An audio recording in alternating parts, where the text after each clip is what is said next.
Kansas City Sports Update Studios. Welcome to Kingdom Radio, where we talk about all things Kansas City Chiefs.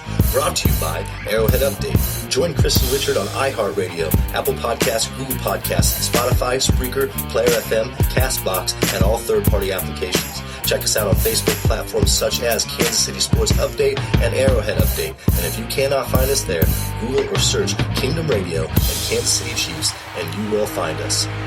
Welcome to the Kingdom. Kingdom.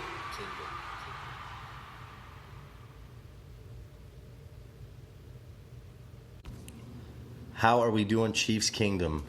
Happy Hump Day. I am your host, Richard Smith, and this is Kingdom Radio. And with me tonight, our co-host and senior NFL analyst, Chris Chavez. How are we doing this evening, Chris? I'm doing fantastic. I'm excited. We got a Halloween tomorrow. We got a big Chiefs game this weekend. We're doing good. Hey, and Chiefs Kingdom, look, Halloween is just around the corner. It is tomorrow. And like Chris said, we have a big game coming up against the Minnesota Vikings. But we're going to touch base on the Green Bay Packers game because the Kansas City Chiefs did essentially lose that game 31-24. But there are a lot of great things to take away from that loss against Green Bay. And first off, I'm going to start out by saying this was a 6-1 Green Bay Packers team coming into Kansas City full throttle. And we did a great job against Aaron Rodgers and slowing down, a man who is capable of putting up 45 points a game. And our defense looked great. So with that being said, I also want to say great job, Matt Moore. Hey, Matt Moore looked like the Alex Smith of old, and it was really nice to see a game manager in there and us spreading the ball around the field like we are capable of. And just like Chris and I said, with Matt Moore going into this game, he has so many weapons around him, we just have to get the ball out of Matt Moore's hands. So, Chris, we're going to jump right in here to the game. And look, we're going to move forward a little bit to where the Chiefs were down 14-0 because it looked like the Packers were going to pull away with it. That second pass, the touchdown pass from Aaron Rodgers, I can't remember who it was, but he took it all the way downfield for a touchdown. In fact, I'm going to look up this name. It was Aaron Jones. Aaron Jones took it all the way downfield for a touchdown and put the Packers up 14-0 on what looked like was going to, be a blowout in Kansas City. So, Chris, kind of tell us what your thoughts are of Matt Moore and also, well, no, let's not talk about Matt Moore yet. I want you to talk about what your feelings were when we were down 14-0, and did you think that we could come back from that deficit? Well, so I'll take the first quarter. After the first quarter, we're sitting down 14-0, and offensively, definitely had seen some promise. We just hadn't quite put it all together yet. Right. Defensively, I think that, although we gave up a 4-play, 60-yard drive that only took 2 minutes, there's definitely some things that I was seeing there that had me excited of, these guys are still looking like the team that showed up against Denver. Right. And if we can bring this all together, like, this can still happen. Right. And, even if we ended up at that point, I was thinking, like, even if we end up losing this game 28-0, whatever, I'm seeing pieces in this game on defense and on offense that has me excited moving forward. Yes, and look, like you said, the first quarter we weren't showing very much. We showed a few sparks here and there on offense, but the defense, it really looked great. I know it doesn't sound great or look great on paper, but Chris, you're right. Our defense was showing signs of brilliance as well, and I think Spags, used the system that you and I had talked about going into this game. Just we had to get pressure on Aaron Rodgers, and we did all game long. We got 5 sacks on Aaron Rodgers. And congratulations to your guy K-Pass getting 2 sacks in this game. I thought I'd throw that out there for you. Yeah, thank you. I was definitely excited about that. Hey, that's one of those things that we've got some guys producing here in Kansas City. Ogbah's another one. I'm really proud of him. And we'll get on to those guys a little bit later. But let's move into the second quarter here real quick because remember the play 2 seasons ago against Denver, where Tyreek Hill got to show his speed, his overall speed for the first time, and shock the world. Do you remember that play, Chris? Absolutely. Okay, so that play reminds me solely of this next McCole Hartman touchdown. He was so fast to hit those holes and break away and score for a touchdown. Tyreek would probably be the only other guy to squeeze through the secondary like McCole Hartman did, on that and run him for a touchdown. And that was really the turning point that set the tempo for the rest of the game. I mean, will you agree with that? Absolutely. And honestly, I think it goes back to the first touchdown drive in that second quarter, where we started to see Andy Reid get comfortable in his play calling, and as the announcers were saying, we lined up 4 or 5 wide receivers all on one side of the field, which you can't line up 5 receivers.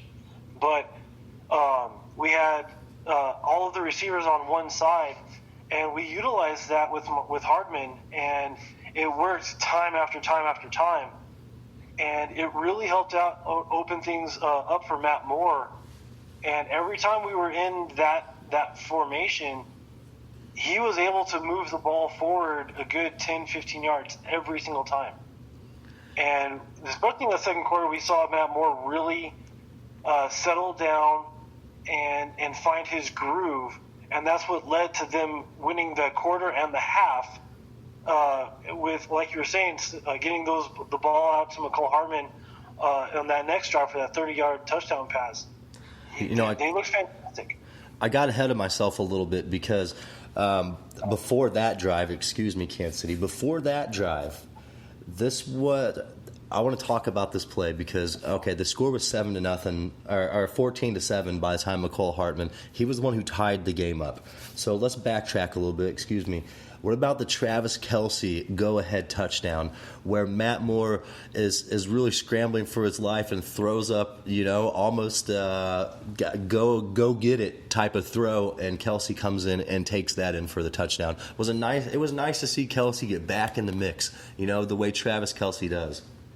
Yeah, and that was definitely one of the keys to the game that at least worked in the first half. Getting Kelce involved early and often in the second quarter really helped.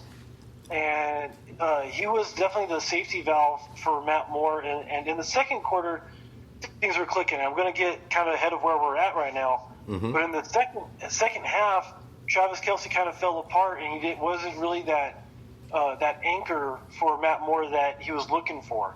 Travis Kelce started getting to the case of the dropsies again. Yep. And our offense kind of started to sputter and fall apart. Yes, and we'll touch base on that a little bit here in the second half of the show. But you are right. You are right. But, so Kelce for the go-ahead touchdown. Then McCole Hartman torches the defense. And realistically, how impressive is this kid? I mean, McCole Hartman is showing us, brilliance time and time and time again, even on these kick returns and punt returns. This kid, he does punt returns, but even on punt returns, he's just killing the game. Oh, yeah, absolutely. I think he had at least one punt return that was, I think it was like a 30-yarder, 35-yarder, that really set the tone and really got them what's the words I'm looking for? Got things moving in our direction, and so it really started to turn the momentum for us. And I think that was either at the end of the first quarter or at the beginning of the second quarter that happened. But definitely set the tone for us, and it led to the first touchdown. And then second drive, he ends up being a huge contributor there again with that 30-yard touchdown reception for Matt Moore. And, the Chiefs' defense really stepped it up there in the second quarter and added, I would say, 2 or 3 sacks. So we put the ball back in the Packers' hands, stopped them, got the ball back, and then we drive downfield and we kick a field goal to lead at halftime, 17-14. And with that being said, it was really nice for us to build this momentum and have a lead at halftime in a game that, certainly most in the NFL expected us to lose to, and we have the lead at halftime. So I think that was a huge confidence booster for not only the Chiefs and Chiefs Kingdom, but especially Matt Moore. Well, and another thing I want to throw out there, well, two things I want to throw out there. That second touchdown drive, it was 5 plays, 62 yards, and we did it in under 2 minutes, in a minute and 50 seconds. On a Matt Moore-led offense. So, and the drive before that was 12 plays, 89 yards. And that was definitely the confidence booster for Matt Moore to sustain a 12-play drive. And it reverberated throughout the entire quarter. But then also something that I wanted to throw out there that I think kind of gets overlooked a little bit is the final drive for the Packers. They had 56 seconds. Aaron Rodgers was getting ready to throw a Hail Mary on the very last play going into halftime. And Spagnuolo did something that very, very few defensive coordinators ever do up against a Hail Mary. He sent the dogs after Aaron Rodgers. He blitzed them, and it was fantastic. And again, it set the tone, and it really was a confidence builder. And although it didn't necessarily reverberate in the second half, it was definitely a confidence boost for this defense. And I know it doesn't look like it because of the scoring, but that defense played so good in the second half, despite the touchdowns. They were still getting after it because they knew they could get to Rodgers. And they did all night. And if they weren't getting to him, they were putting pressure on him. So, hey, with that being said, Matt Moore threw for about 190 yards in the first half and 2 touchdowns and no interceptions. So that was a great first half for Matt Moore. You know, Travis Kelce had a touchdown. McCole Hardman had a touchdown. Darren Williams was doing a few things. Everybody was really getting in the mix, so it was great to see a first half that started out looking pretty rough, but ended up, that's 17 unanswered points by the Kansas City Chiefs in the first half. That's a huge testament to our defense stepping up in the second quarter, and an even bigger testament to our offense, who put up 17 points in the second quarter as well. So with that being said, Kansas City, we're going to move into halftime here.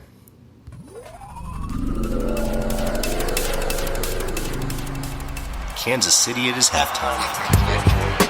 Thank you for tuning in to Kingdom Radio. We will return momentarily.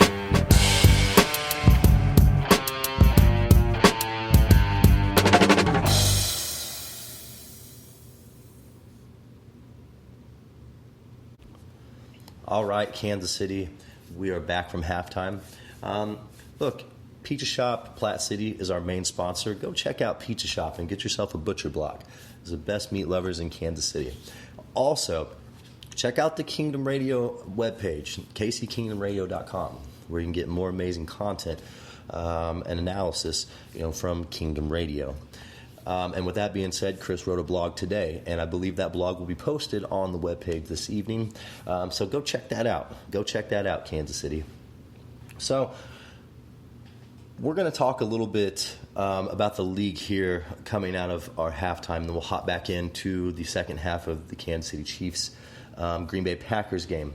But one thing I wanted to note on is the teams that the Chiefs play, their combined record last year was 132, 122, and 2.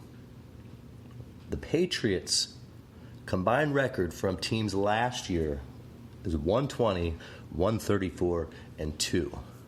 And I personally think that our schedule holds, is holding more ground thus far than the Patriots. The Patriots' schedule is looking pretty dismal.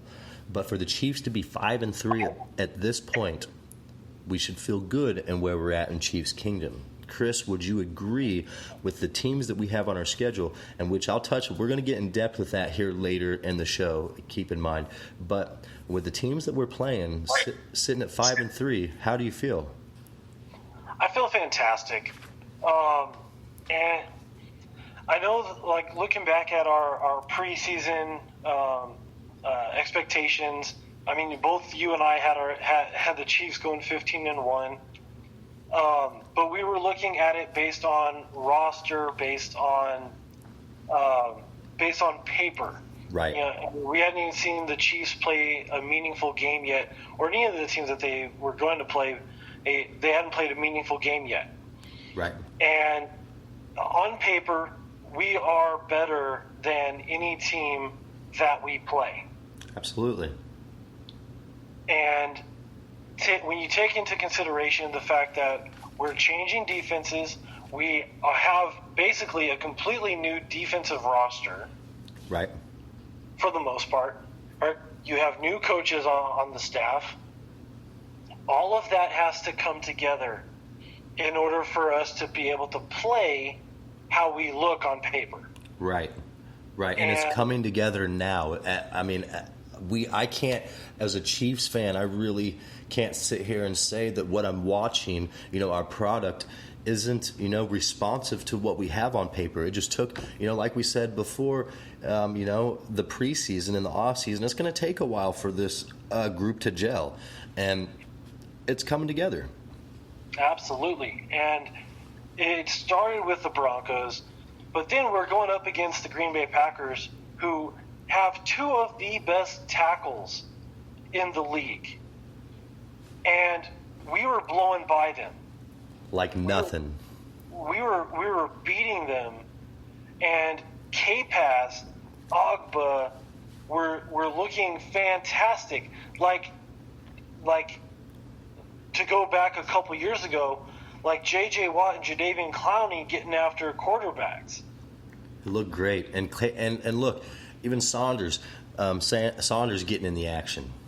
Oh, absolutely. And he's the last 2 weeks he's seen a lot of playing time. He's very underrated. And when he stepped in against Denver, I mean, we had so much stuff going on defense, and we were ecstatic about all of the sacks that we were getting. We forgot to give him a shout out in the run game. He wasn't getting moved. Yeah. Unlike, and I'm not knocking Derek Nottie when I say this. I'm not knocking Chris Jones when I say this. He was a rock in that defensive line that was opening up holes for the linebackers to get through. We need to keep utilizing him the right way. That's the thing is the scheme behind it. And I love how we were sending guys left and right, all different directions. I mean, we had Rodgers on his toes all night. Yeah, and he rarely knew where the blitz was coming from. But there was that one particular play where he read the blitz. He audibled out. Hitchens audibled out, and then Rodgers still ended up making I'm sorry, I'm jumping ahead a little bit. It made a tremendous throw that only he or Mahomes could ever make. Yes, and unfortunately, it happened to be Aaron Rodgers making that play. So I want to put this out there as well. Up until the bye week, and we still have 2 weeks until the bye week, but as it stands right now, including the Vikings and Tennessee, the Chiefs' opponent's record as it stands right now is 43-31. Right this second. And if that doesn't tell you the type of schedule that we have played thus far, and look, these are some big-time defensive teams that we have gone against, and that obviously they've put the pressure on Mahomes, enough to sit him for a week. We'll see what happens next week against Minnesota. But 43-31, that's not a joke, is it, Chris? Absolutely not. So, that's something that I want Kansas City to keep in mind. We're not playing any slouch teams at all. At all. We're not. Matt Moore deserves a bunch of credit for stepping up against a Packers team that really has a legit defense. They are not a lacking defense. They've stepped up since the last few seasons. It's not always on Aaron Rodgers, but we still found a way to get the ball downfield. So let's get into the second half here. The Packers' the first drive, stalled because of an Emmanuel Ogbah sack, which forced a field goal, which then tied the game. And then this is the turning point in the game. And Chris, I'm going to let you touch on this here because I know that you feel strongly about this, as do I. But the Chiefs get the ball back. We are deep in Kansas City territory. We hand the ball off to LaShawn McCoy. And the very first touch, he fumbles the ball and gives it right back to Aaron Rodgers in Chiefs territory. And what worse way, to kill any type of momentum in the second half than giving the ball right back to a guy named Aaron Rodgers in our territory. Tell me what you thought about that and what the impact that was going into the second half. Okay, so it was our second drive of the half, which, due to the Green Bay Packers' first drive eating up essentially almost 9 minutes of the third quarter, we get our second touch of the second half. Oh, I'm sorry, it was a second possession. I'm sorry. No, it's okay. It was our second touch. We get the ball with like a minute 30 left in the third quarter. And as you said, Shady's first play of the drive, he fumbles the ball. Fumbles the ball. Again. First time in the game. But, just overall, Shady. Come on. Yeah. How many times have we said this in the last 3 or 4 weeks about him holding the ball like a loaf of bread? No, true. But the Packers get the ball on the Chiefs' 27-yard line. And the very next drive that the Green Bay Packers utilize really lets the air out of our sails, because the Chiefs' defense had just finished a 9-minute drive. Yes. They were on the field for 9 minutes. They were coming off of 15 plays. That they held strong, too. Absolutely. You battle for 15 plays and you stop them after having given up 72 yards and you force a field goal. That's tremendous. Yes, and it is. And then after 15 plays, to still have the wherewithal and the energy to stop them and force a field goal, huge kudos to the defense there. Right. And so look, go ahead. The Chiefs get a kick return, one offensive play, and the defense has to get right back on the field. Yeah, they're tired. They're exhausted. They absolutely are. They need that break. But you know what? They still stepped up, and the short drive against Aaron Rodgers, they had another sack in this drive, and I'm not exactly sure who it was. It might have been Ogbah this time. I think that was Ogbah. It was the Ogbah sack, which gave the Chiefs 5 sacks on the day to that point. But then it forced Aaron Rodgers into, I believe it was a 3rd and goal, wasn't it? Yeah, 3rd and 3. Okay, so a 3rd and 3, excuse me. It was a 3rd and 3. And that is when Aaron Rodgers pulled the rabbit out of his hat and once again showed the world who Aaron Rodgers is. And he's scrambling around for his life. We got pressure on him again. This looked all the way around like it was going to be another sack for Kansas City.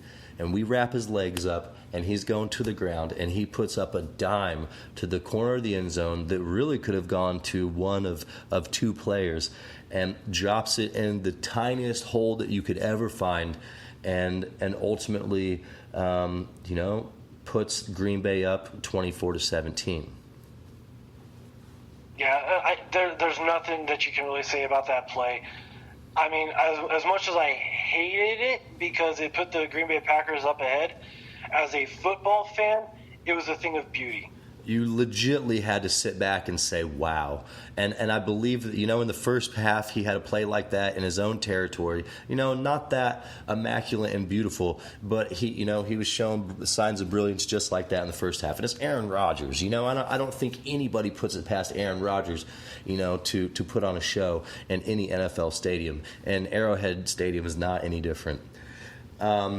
Well, let me rephrase that. Arrowhead Stadium is very different and the best in the world. But, hey, Aaron Rodgers can still play football, and that's what it is.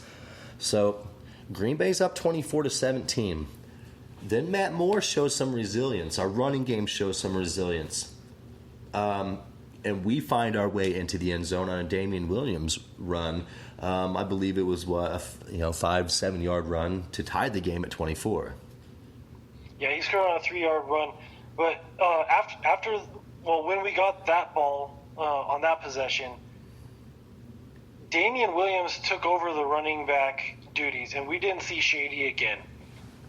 They didn't even show him on the sidelines. The cameras kept him off the screen. But Damian Williams got that ball, and he started running angry. And I loved watching how he ran the ball. And I was kind of wondering, where has this Damian Williams been all year long? Yes, exactly. And, hey, I remember that run. Okay, so I believe what you're talking about is the drive where Matt Moore threw the ball to Tyreek Hill, put it on the 50-yard line, and then wasn't that when Damian Williams took over and had like a 13 or 14-yard run that he was just bulldozing through people and just showing resilience? Yeah, absolutely. And so, that's the drive that we're speaking of. And, it was kind of the Tyreek Hill, Damian Williams, and I want to say Hardman maybe got in on that drive for a catch or something as well. But that was another turning point in the game where I was like, okay, Kansas City's got this. We're not backing down. We were down 14-0. We took the lead 17-14. Then we lose the lead again and come back and tie it 24-24. It seemed like the momentum, I wouldn't want to say was in our favor, but it was swinging back that way. And then, as quick as that momentum was shifting to Kansas City, Aaron Rodgers takes the winds out of Kansas City's sails again with a 67-yard touchdown. And I believe that was to the running back. Yeah, running back Aaron Jones. And that right there, that was the dagger, unfortunately. I will say this. We definitely had our shot to win this game, or tie it at least. But at that point, I believe, there were 7 minutes left in the game or so when they scored that 67-yard touchdown. Yeah. So Kansas City gets the ball back, and we're driving. I believe we're on the 43-yard line, and we've already shown a few plays of promise. Matt Moore has not thrown an interception all day. He's spreading the ball around, and as a matter of fact, 3 different receivers with above 10 yards per reception average. Tyreek Hill, 12.7 yards. Travis Kelce, 15.8, and McCole Hartman, 27.5. So there were plenty of options to choose from. And look, I don't want to leave out Sammy Watkins, who had 5 receptions, but he had a 9 yards per reception average. But we had plenty of options. But we're on the 43-yard line, somewhere in there, 4th and 3.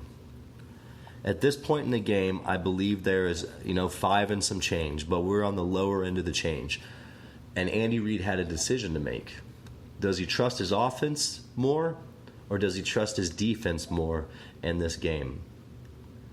And in my mind, I don't feel like this is put on Andy Reid. But obviously this is going to be a question.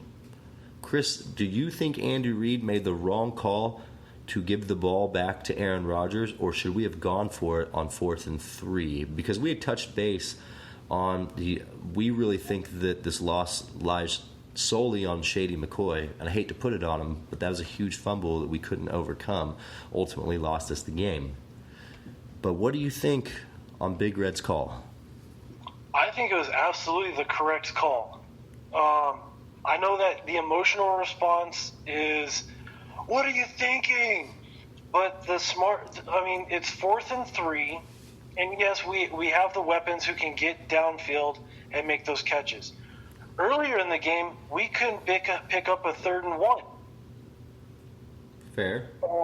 So Reid made the right call. He's looking at at what we've done, and our defense has really stepped up and has played Green Bay well. And he's hoping that by putting it on their plate, hey, you guys are going to get that stop. I trust my defense. But the dilemma that he has is he can't say I trust both my offense and my defense. Right. There has to be a decision.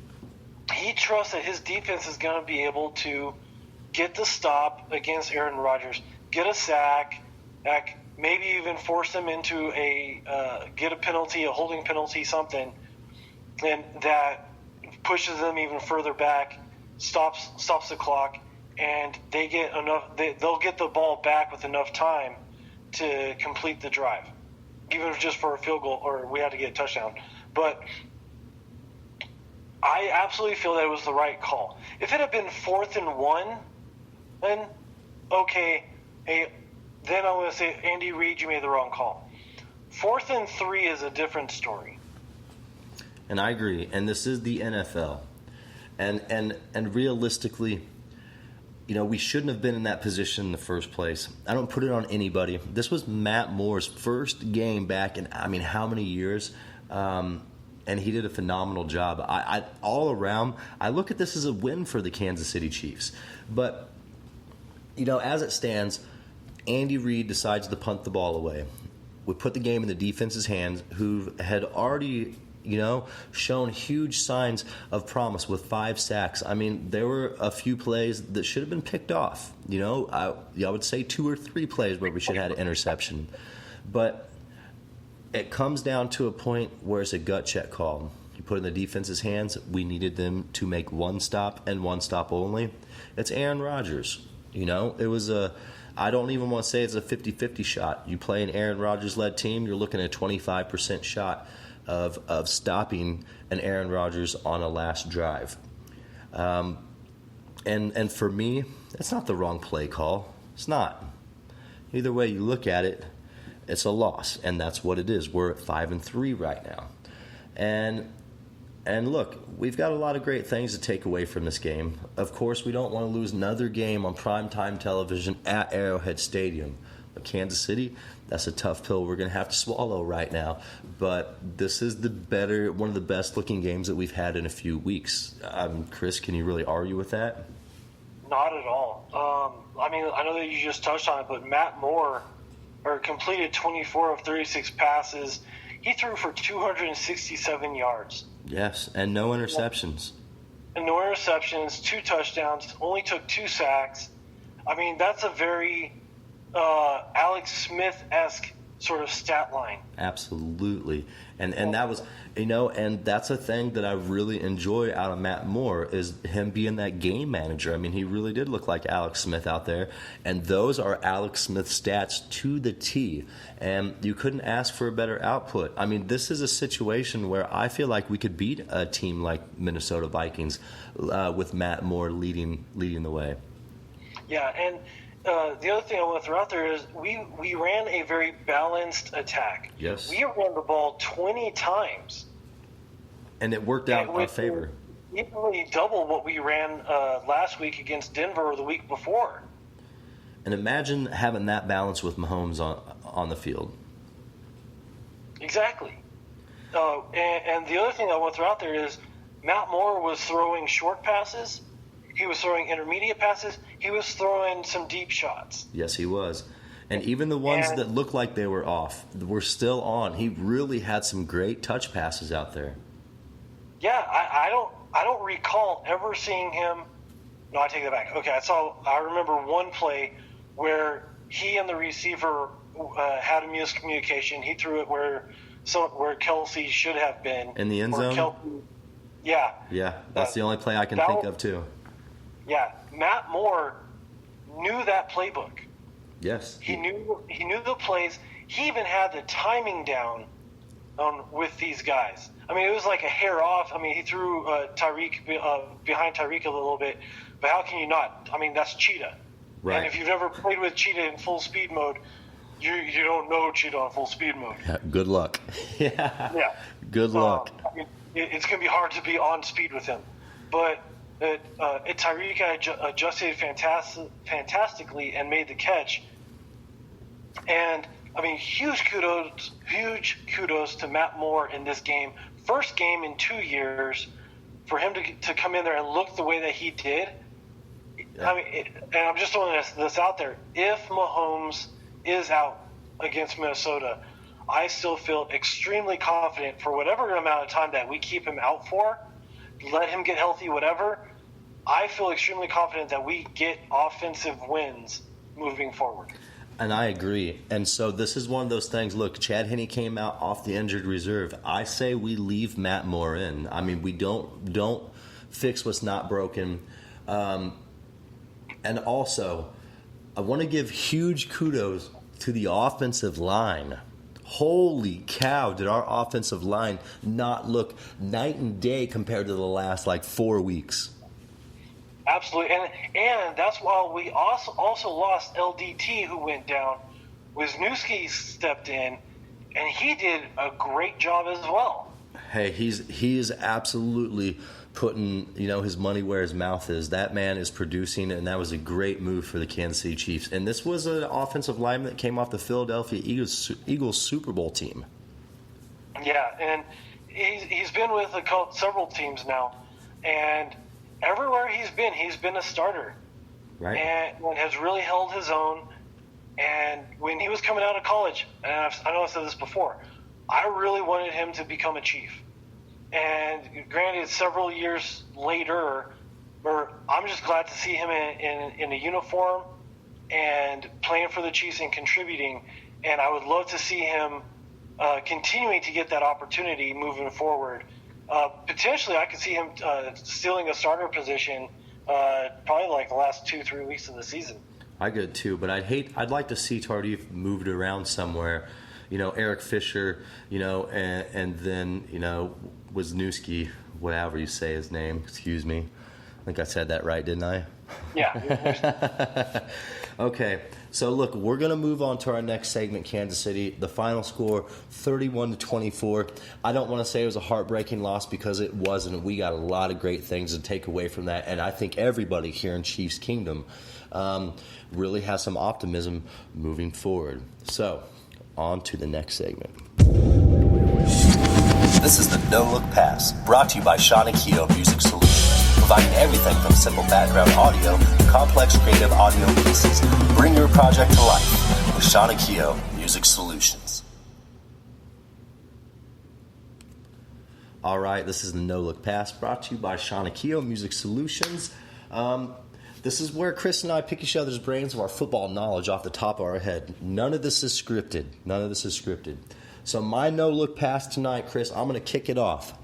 And this is the first time that we've really done this. This is the first time I've asked you this before, and this might be something we might pick up here throughout the season.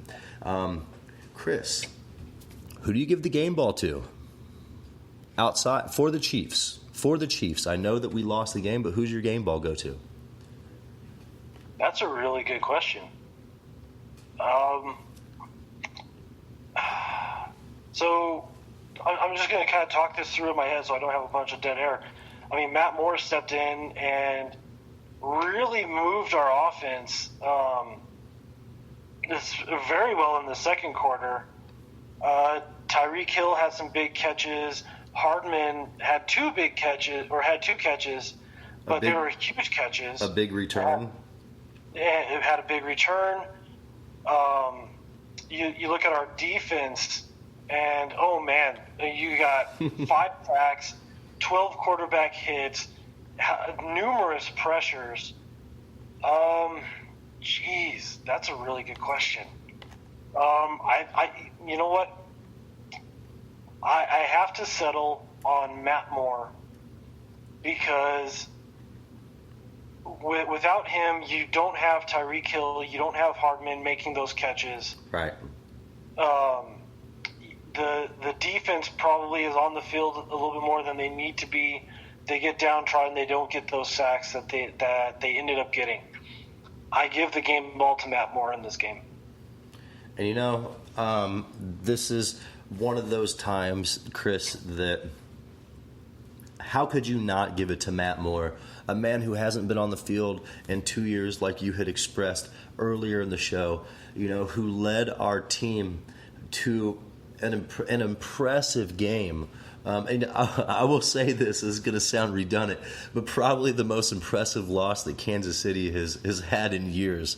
And it was really nice to see him get out there and show focus and be a leader. And look, we did not know what we were going to get out of Matt Moore, and that was probably the brightest spot so far, having our kid Patty Mahomes go out, our MVP, and having this man Matt Moore show up and step in and almost take us to a victory against the 7-1 Aaron Rodgers-led Packers team. So, yeah, I absolutely have to give the game ball to Matt Moore as well. And there are plenty of, recipients, in this game. There's plenty of nominees that could fill these shoes, of having the game ball. But Matt Moore, hats off to you, bud. You really did an amazing job. Come out here next week, if a duty calls, and do the same thing. You've got a week under your belt. You've practiced with the team now for 9 weeks. Make it yours like you did, and continue to strive and be excellent like you were against the Packers. So, Chris, what's your no-look pass to me this evening? So this one is kind of inspired based upon our schedule.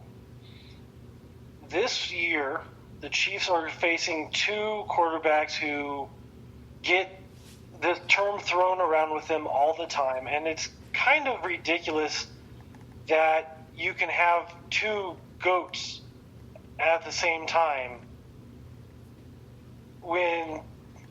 anyways, I'm just going to go ahead and jump ahead. Okay. In your world, who is the greatest of all time pre-Mahomes? Do you feel that it is Aaron Rodgers or the quarterback that we're going to see here in several weeks in Tom Brady? Well, I will say, here's the difference between the two. And I want to make this very clear before I make my pick, because Tom Brady got put in the most fortunate situation that any young quarterback could. Nobody truly knew the brilliant mind of Bill Belichick and how he builds his system and his franchise and keeps it moving in the direction that he has. And those 2 pieces put together, might be the most dynamic coach-quarterback duo of all time. And I really want to move forward and say they are the most dynamic coach-player duo of all time. Now, Aaron Rodgers hasn't exactly had that, leadership around him. Aaron Rodgers has ran that franchise. There's a difference. I don't think that Aaron Rodgers is necessarily coachable. I still think that this is Bill Belichick's system, and Brady fits it perfectly. And that's something that's understood within the organization and brings a whole different dynamic to both franchises. So you look at Green Bay, you see Aaron Rodgers. When you look at the dynasty that is New England, it's always going to be Bill Belichick and Tom Brady. Not one or the other, but both. And so, is that a testament to Aaron Rodgers' style of play? I don't know. Is that a testament to a player and coach that have linked up so well that nobody can stop them? Man, I got to lean that way. There's been coaches cycling in with Aaron Rodgers. He hasn't exactly had a huge cast around him. He's had some players. But me personally, I've got to go with Tom Brady and the Bill Belichick era because, let's be real. They can't be stopped. We've watched Aaron Rodgers be stopped time and time and time again. It's not Bill Belichick and Tom Brady. So I will have to say Tom Brady right now, GOAT. Aaron Rodgers, 3rd, 4th. Patrick Mahomes, climbing way up that list real fast. So I'll have to go, that's an extensive answer, I know, but I really have to go with Tom Brady and Bill Belichick. Okay. So I'm going to go the other way. I'm going to say Aaron Rodgers. Okay. And I absolutely hear what you're saying. And you look at the number of rings that Tom Brady has, absolutely. I mean, there is no other quarterback that has that many rings. But winning the Super Bowl is a team aspect. Which is everything. If you look at our team, the team aspect is everything. Absolutely. But in the greatest of all time, and talking about quarterbacks, right, you're looking at their performances. Right. And, I mean, as we just witnessed in this game this weekend, Aaron Rodgers made a throw that I can't recall ever seeing Tom Brady make. Right. And I would even, I'd take Aaron Rodgers' top 5 throws versus Tom Brady's top 5 throws in their careers. And again, without actually critiquing each and every throw, I'm willing to bet that Aaron Rodgers has 3 of the better throws over Brady. I bet he has all. To be honest with you, -1. I bet 4 of them are in the top 5, and I'll agree with you on that. And performances. I mean, you look at the game stats. I would say that Aaron Rodgers probably has top 3, top 4 better performances than Brady. On the flip side, Brady wins in pressure games. Yes. Okay, so Brady wins in pressure games, and Rodgers wins miraculous games. Yeah. He can definitely nail the Hail Mary. But I guess this is my thing, is to win a Super Bowl, you have to be a team and you have to play as a team. I mean, I look at Aaron Rodgers, is he feels like that offense lies solely on his shoulders. I don't feel like he respects play calling. I could be wrong there. And don't get me look, Aaron Rodgers knows the game. There's no question there. There's no question that Aaron Rodgers knows the game of football. But at some point in your career, you still have to be coachable. And I don't feel like Aaron Rodgers is that type of player. He's not necessarily looking for stats. He's not a stats type of guy. But he's definitely the guy, the leader, and that's all he wants. I think that he has never had a coach in the NFL that he respects. And I could see why with Mike McCarthy, honestly. And and that's not a knock to the accomplishments that McCarthy has made. But look, McCarthy is not that in-your-face coach. He's more of a passive guy. And I personally think that a player like Aaron Rodgers needs a like-minded. He needs a mind that is like his. On the sideline, so they can coexist, and they can be those mad scientists. And I think you're right. If you put an Aaron Rodgers with Andy Reid, think about that type of career. No, I was actually just going to bring that up. Imagine if Andy Reid had drafted Aaron Rodgers to the Philadelphia Phillies, and imagine that type of career. The Eagles. Yeah, the Eagles. I'm sorry. Hey, we're playing football here, buddy. I don't know where the heck. It's Wednesday. It's been a long day. Sorry, Chiefs Kingdom. I don't know where my mind is going right now. No biggie. Continue, brother. Wow. So Aaron Rodgers goes to Philadelphia, and imagine what those two could have done. The imagination, or the offensive imagination that Andy Reid has, and the ability of Aaron Rodgers to put that into motion and make it happen on the field. And so, I mean, that would be another dynamic duo that would mirror Belichick and Brady. Oh, and yeah.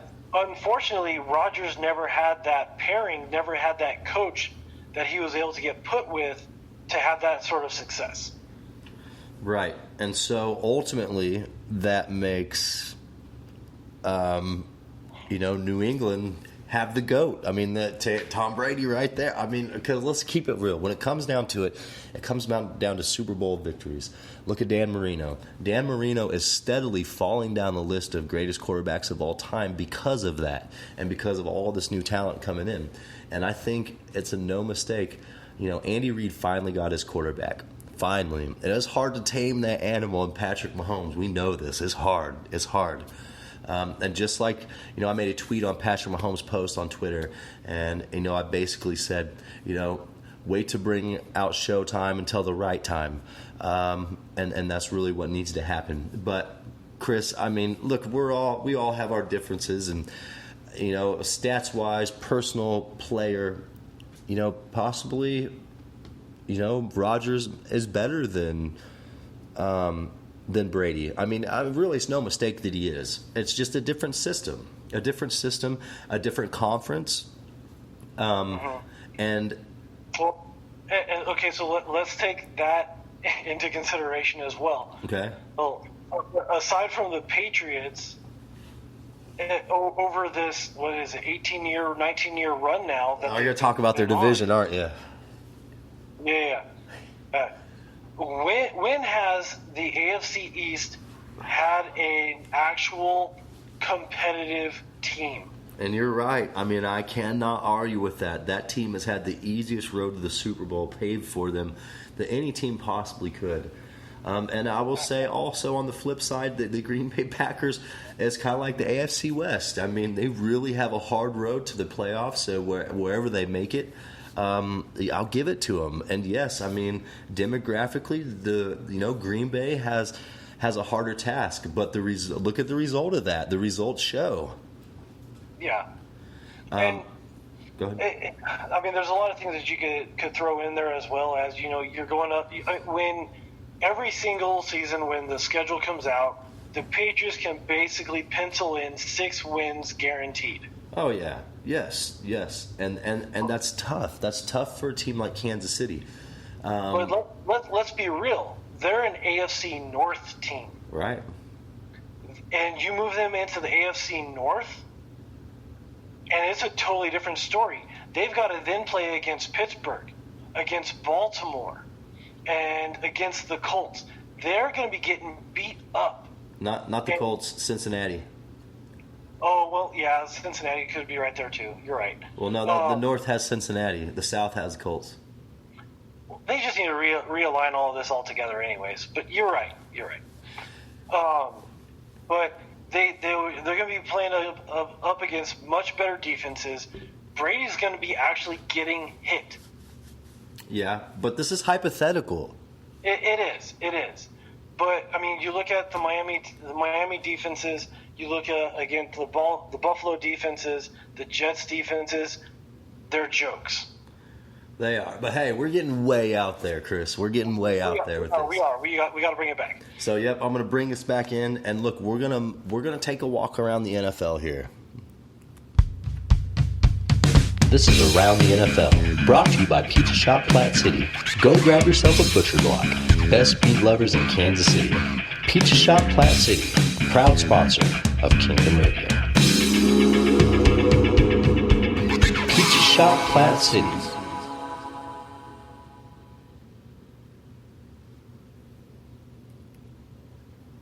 All right. This is Around the NFL, brought to you by Platte City Pizza Shop. Okay, so here we go, Chris. We're going to take a walk around the NFL because free agency has come and gone. The trade deadline was Tuesday at 4 p.m. Eastern Time.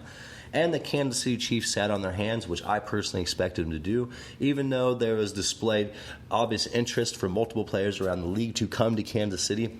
And I'm going to play a sound clip right now from Le'Veon Bell because Le'Veon Bell surely was interested in coming to Kansas City. So let me go ahead and play this Twitter clip from Barbecue Chiefs. Listen, man, we over here just talking about this free agency and how crazy it can get, man. And just out of the blue, what if? What if I was in Kansas City going crazy then? Hey, we're the ring on offense. Listen, man, All right, so look, that was Le'Veon Bell. talking about what if he came to Kansas City and was going crazy here, and he said all rings on all fingers. And look, could Kansas City afford Le'Veon Bell? No. But it's really nice to see all these players showing interest and coming to Kansas City. Everybody wants to be a part of this because this is a dynasty. This is a dynasty that we have going on here in Kansas City. But how did that feel, Chris, hearing that Le'Veon Bell really had interest in wanting to come to Kansas City outside of our salary cap, outside of, what's best for Chiefs Kingdom and our future? How does that make you feel as a Chiefs fan to know a player like that's dying to get in a red jersey? Honestly, it kind of goes back to what we were just talking about. Hypothetically speaking, it's great to hear that these good players want to come to Kansas City because it, like you were just saying, it shows that everybody around the league sees what we are building, what we're about. They want to come and play for Andy Reid. They want to come play with Cheetah. They want to come play with the future greatest of all time, Patrick Mahomes. Our MVP. Our MVP, our future MVPs, future Super Bowl MVPs. Oh, yes. And they want to be a part of this dynasty that we are building. They want to help to build not so much the foundation, but help build what we have moving forward. Right. And look, this is something in Kansas City that we're not really used to, in my lifetime. Maybe in the 90s, but I didn't really see it as much because I didn't have the back end on the Chiefs like I do now. I was a kid, obviously. All I saw was what was on TV. But you look at what's going on. Everybody wants to be a part of this franchise. And that's something special, Kansas City, and I don't want us to lose grip on that. So, Chris, please tell myself and Chiefs Kingdom your theories on us sitting on our hands here in free agency and not going out and making another splash. What do you think we're doing going forward, especially with $20 million in cap space still on the table? I believe that you were saying that you think we might dish off Chris Jones, franchise tag him and dish him off, in the off season. I believe I saw that on one of our Facebook posts. I'm not sure if that was you who posted it, but I'm just going to assume that. So, Chris, please give me your take on us sitting on our hands in free agency and Chris Jones a little bit. Okay, first, Chiefs Kingdom, let me clarify. I did not put that out there. Okay. That was a host of another Facebook page that we used to have on the show. I think that sitting pat in free agency, at the trade deadline was the greatest thing that we could have done. Mm-hmm. Because going back to what we were saying earlier in the show, what we said in the preseason, we already have one of the best rosters in the NFL on paper. Where we're struggling with, what we're struggling with right now is staying healthy. Here in the next couple weeks, we're going to have guys coming back. Our starters are coming back. They're going to be healthy. Right. And on top of that, why would we bring in, for instance, because you brought this up, why would we bring in a Le'Veon Bell who has a $15, $16 million price tag on him when we're trying to save money so that we can pay Chris Jones? And this might be a $15, $16 million price tag per season. Yeah, and it's going to grow over the course of that contract. Right. Which is going to leave us $5 to $6 million to play with to sign Chris Jones. So let's say that we go down that rabbit hole of making that trade for Le'Veon Bell. Mm-hmm. And let's say that we use every penny of cap space to re-sign Chris Jones. And he won't, but let's say that he signs for $6 million. You look at all the other holes that we're going to have on our roster after this season. We have about 12 to 13 starters that we're going to be losing or having to re-sign this offseason. And so we absolutely need to put our money in that direction. Absolutely. And I like that, but I like how we're holding off on making any of those transitions until we're at a point in the season where we feel comfortable in the playoffs. Yeah, and the only players that we could really realistically look to bring in and trade draft capital for are players on their first contracts. Right. And you're not going to have a whole lot of those players available. We might have a linebacker at best. Yeah, and you're going to have to overpay for two reasons. One, most teams aren't ready to give up on the player that they just drafted. Right. And two, the Chiefs are expected to have a less valuable draft pick because teams are expecting us to be making it to the Super Bowl. Hey, but at the same time, for that 32nd pick in any round. At the same time, with Patty Mahomes being out and a lot of our injuries, there could be some flip side to that. But at the same time, I mean, the time is, time is over with. It's gone and passed, and we're moving on to the next. But I think it was really great for Kansas City not to bust any more moves. I think we're good. I think we're solid where we need to be. Yeah, and as we've seen the last 2 weeks, first against a horrible offense and then against a good offense, our defense is coming together. Right. And to go back to this point, okay, and I hate to keep bringing this up, but the Green Bay Packers have no one at their wide receiver core. Outside of Devontae Adams. Outside of Devontae Adams, yeah, they are hit. Yeah. Who was the Green Bay Packers' leading receiver in that game? It was the running back. It was the running back. He had 7 catches. For like 160 or 131 yards or something? Yeah. Their leading receiver, or as far as wide receiver, had 5 catches for like 40-some-odd yards. We shut down their wide receivers. Right. And yet all season long, Chiefs fans have been clamoring for a cornerback. Yes. We don't need them, do we? We really, really don't. No. We have linebackers, 2 out of 3, who are able to get after the quarterback, who, with some changes in scheme, are now able to help to shut down the run game. And this is without Chris Jones. If you take out the yards that Aaron Rodgers got on his scrambles, we gave up 89 yards in the run game against the Green Bay Packers. We shut down the Denver Broncos run game, which is really the only aspect that their offense has. We shut down their run game. Yes, we did. But hey, we're kind of getting out there again, Chris. Let's bring it. But I'm just saying, I'm using this as that's why we didn't make a move on defense. Okay. We didn't move it. And we really don't. And I think that was the biggest question mark for the Kansas City Chiefs. What was that linebacker that was out there that was a big hype on that we potentially could have made a move for? Oh, geez. I know that there was a lineman. I didn't hear too much about the linebacker. There was one linebacker, a younger linebacker. Gosh, I wish I could remember his name off the top of my head. We were really talking. Me and you personally were talking about going out and getting him. And he kind of made a splash here as far as the trade talks here a week ago. But that's neither here nor there because, look, we sat on our hands during free agency, which is the best thing that we could do. We're kind of going to move forward here a little bit.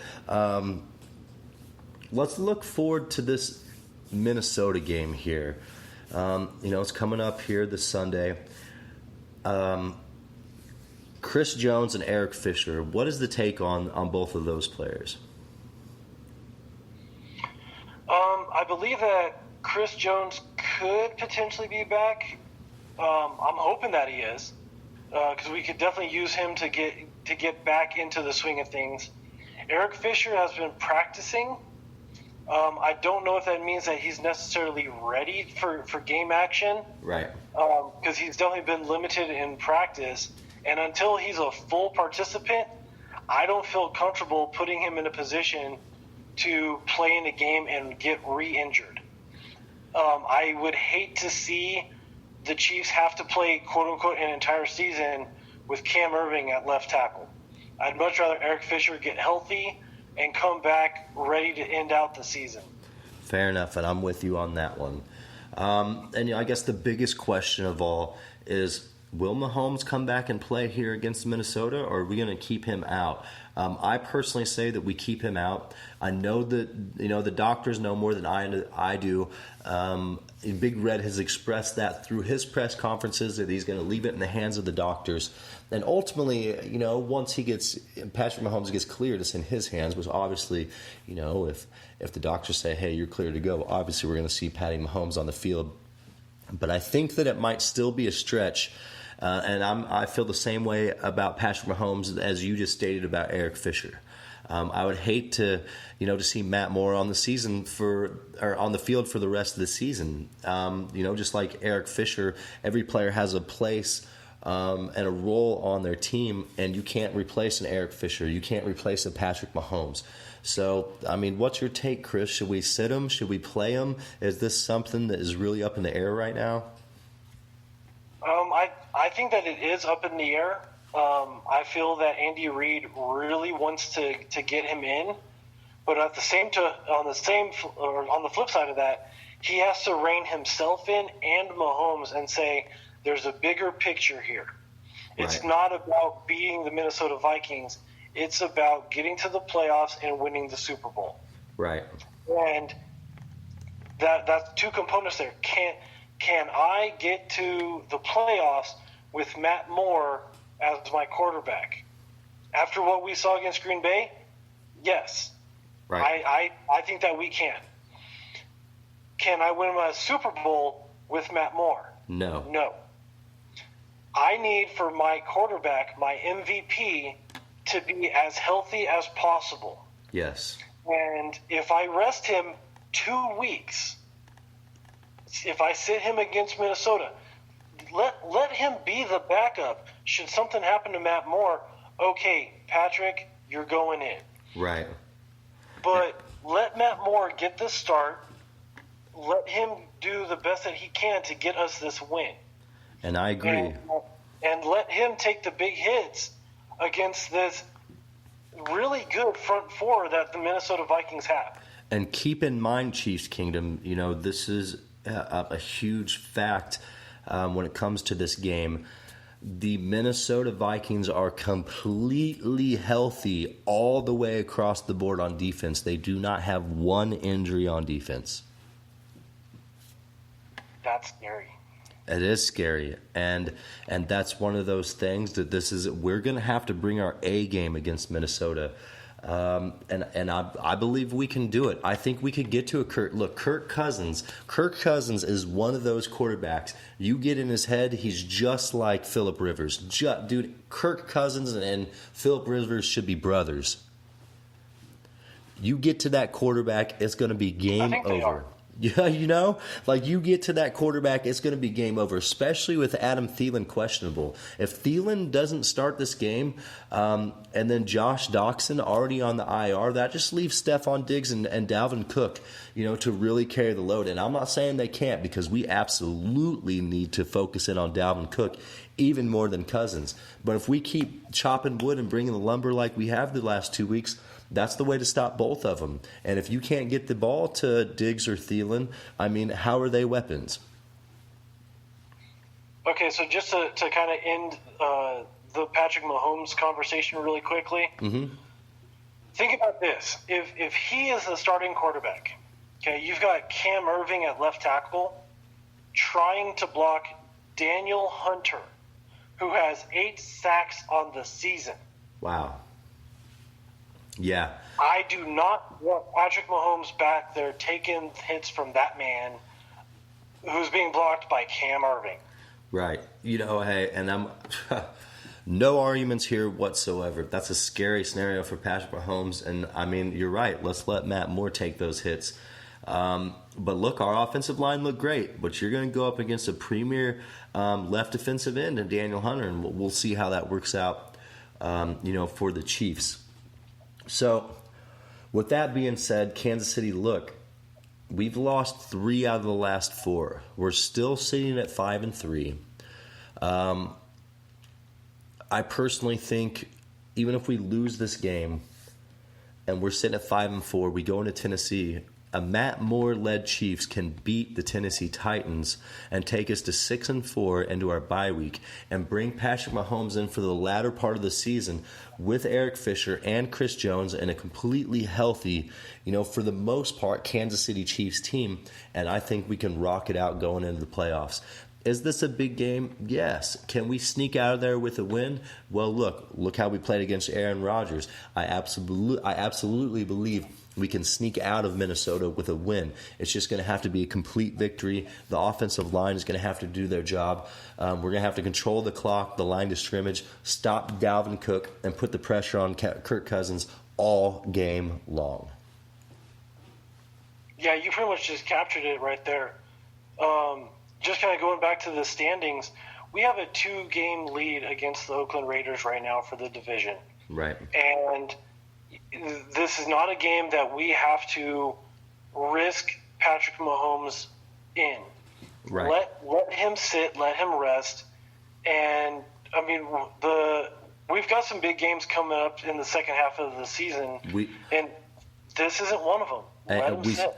And after the bye week, we start off with the Chargers. That would be a nice way for us to get back in the swing of things to get a divisional win. No, you got to flip that, man. We get the Titans, Chargers, and then the bye week. Oh, I'm sorry. Yes, the Titans, Chargers, then the bye week. Wow.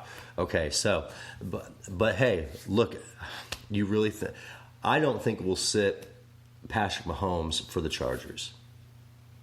Oh, nope, there's no way. No, there's no way.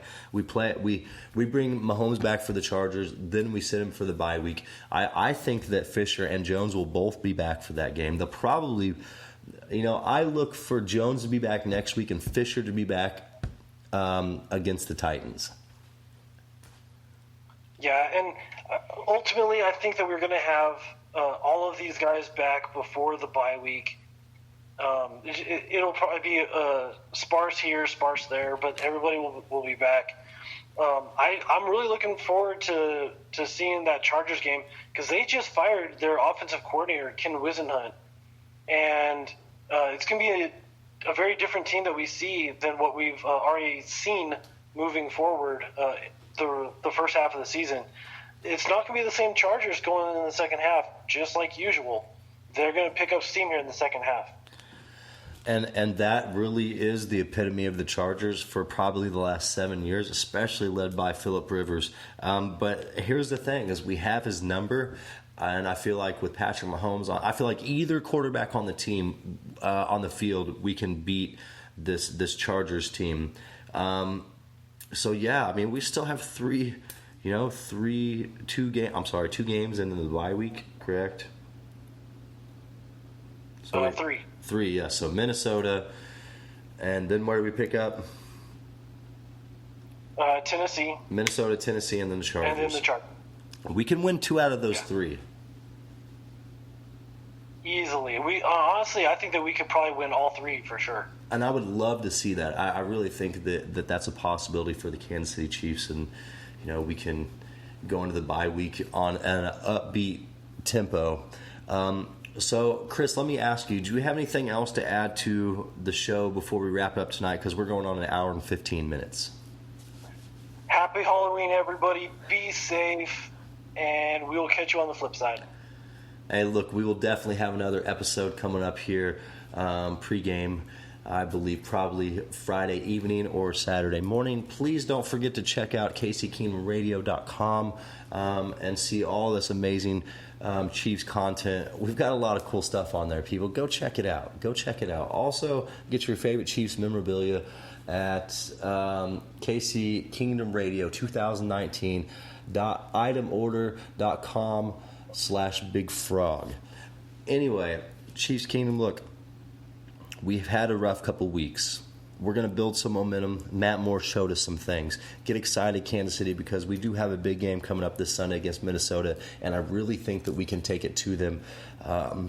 As long as we keep this balanced system that Andy Reid has set forth, that he displayed here against the Packers. So, Kansas City, get back to your work week here. You got 2 more days before you can enjoy the weekend. Grind away. We have a lot to look forward to. Matt Moore showed us something. The ball's rolling again. Let's get excited, Kansas City. Thank you for tuning in to Kingdom Radio. I'm your host, Richard Smith, along with my co-host, Chris Chavez. Have a great evening, Kansas City.